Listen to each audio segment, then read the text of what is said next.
Okay, Tim, you were voted by Shaq's fans the person they wanted an interview with. Amazing. I'm very flattered. I can't believe it. Yeah. That's great. Good to know. I'm happy to be here. So what are we, 4 or 5 shows into the tour? How's it going? I think this is going to be show number 5. And it's going great. Yeah. I mean, it's a tight show. It's one of the most fun shows we've done, I think. Material-wise, great new material. Crowds are fantastic. So as musical director, what does that involve? Do you help decide with Shaq the direction the songs will take?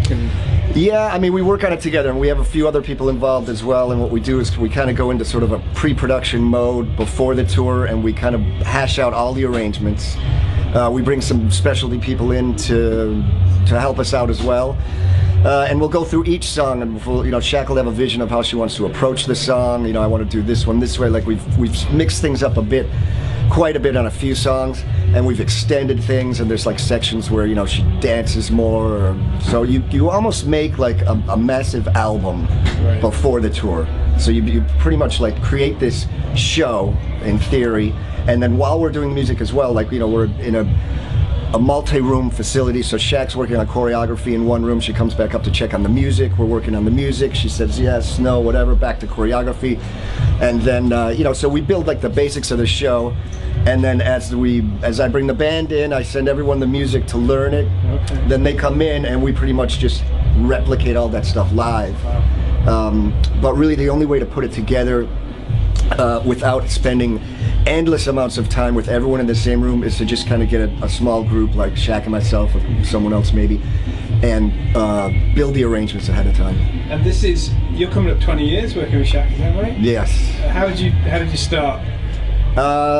Well, actually my manager at the time was Emilio Estefan, and he was managing her as well, and I was kind of this guitar player gringo who played a lot of rock and roll, and I met Shaq, he introduced us, Emilio introduced us, and we kind of hit it off because we both really were into the same kind of music, like Zeppelin and Blur and Blink-182 and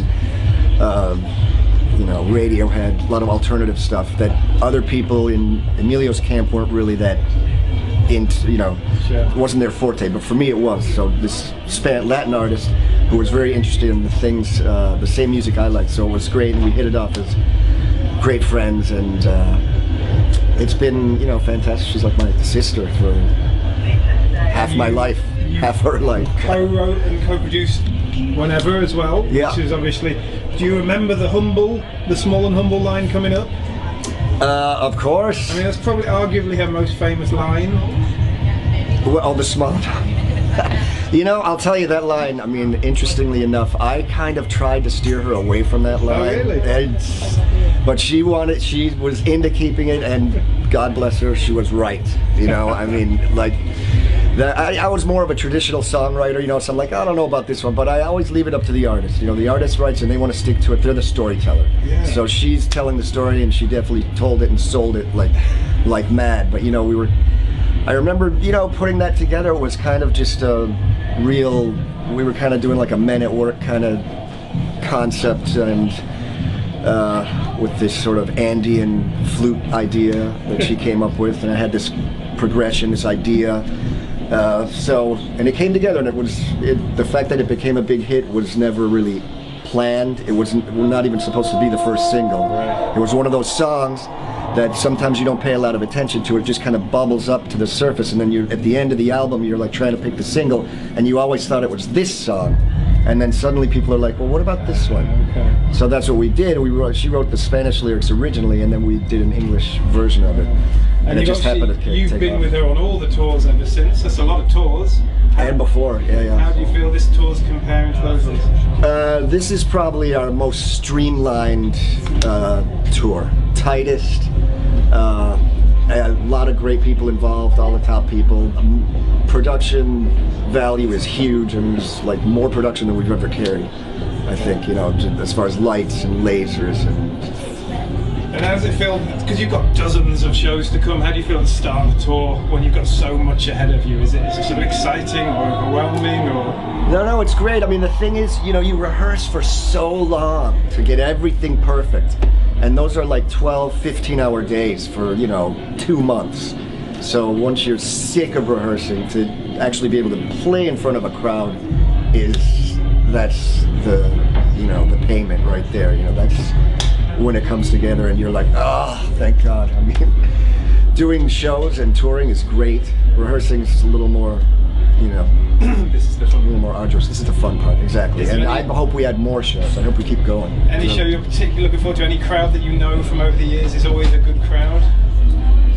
They're all great. I mean, we just did Amsterdam 2 nights ago. It was fantastic. In Germany, it was great. Paris is great for us here. London is great.